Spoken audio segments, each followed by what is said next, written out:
Selamat malam, Ibu Bapa dan anak-anakku yang dikasihi Tuhan.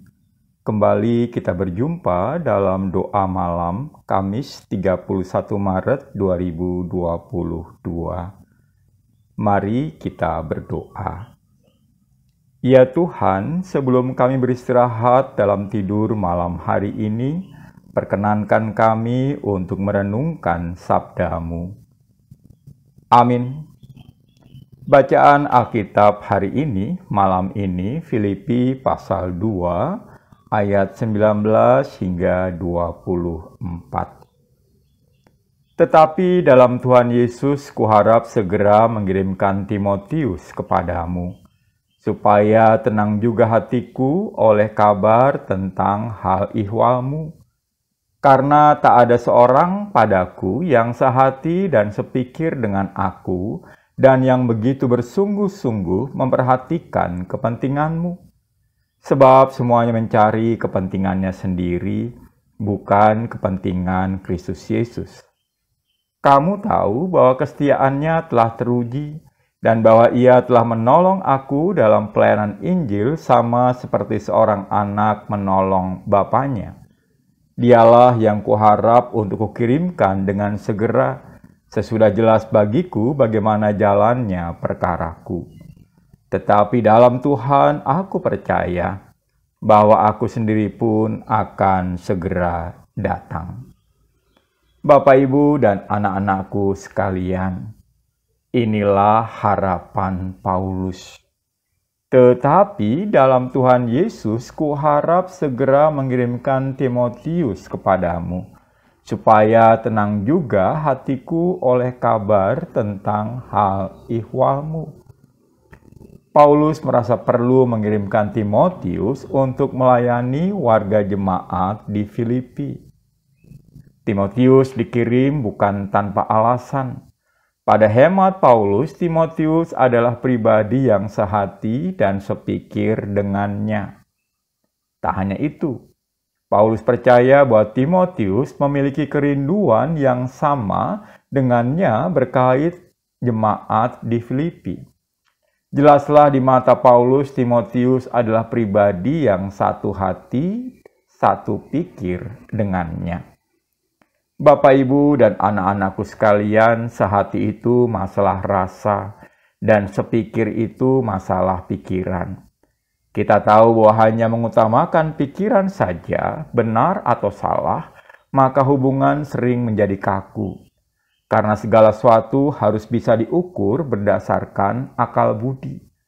Namun, jika kita hanya mengutamakan perasaan saja, baik atau jahat, maka kita mungkin tak berani menyatakan pendapat karena takut menyinggung perasaan orang tersebut. Bapak, Ibu, dan anak-anakku sekalian, baiklah kita mengingat bahwa sehati sepikir bukan berarti tidak boleh ada perbedaan pendapat. Sebab perbedaan pendapat biasanya akan menolong kita menguji suatu pendapat. Dan selama kita memahami bahwa kita sehati, maka perbedaan pendapat seharusnya memang tidak perlu dipersoalkan lagi.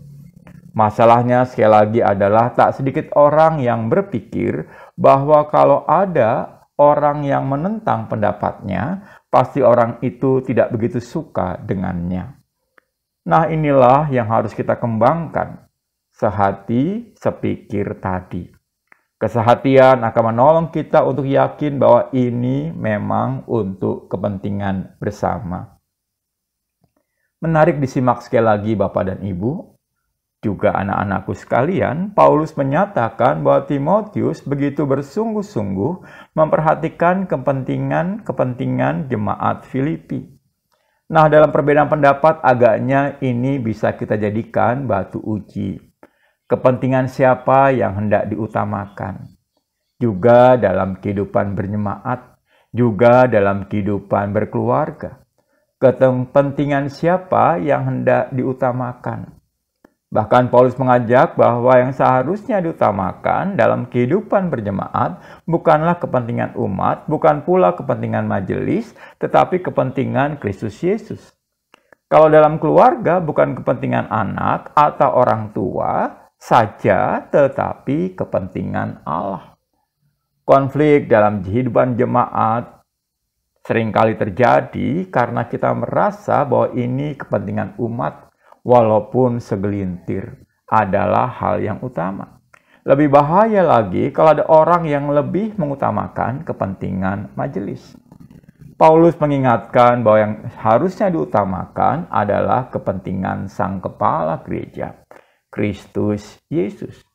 Juga dalam kehidupan berkeluarga kita, apalagi di masa pandemi ini. Amin. Kita berdoa. Ya Tuhan Allah kami, mampukan kami belajar untuk sehati sepikir dalam hidup bersama, baik selaku jemaat maupun selaku keluarga. Mampukan kami berani mengomunikasikan kepentingan kami masing-masing, sehingga orang lain boleh belajar memahami kepentingan kami juga. Dan ketika ada pertentangan di sana-sini, mampukan kami mengambil sikap dan keputusan berdasarkan kepentingan Tuhan sendiri. Karena kami percaya, kepentingan Tuhan itulah yang akan membawa damai sejahtera bagi kehidupan berjemaat, juga kehidupan berkeluarga. Amin.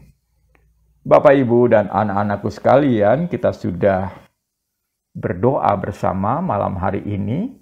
Mari kita istirahat dan mohon rahmat Tuhan agar besok kita dibangunkan untuk menyambut berkat Tuhan yang baru. Selamat malam. Tuhan memberkati.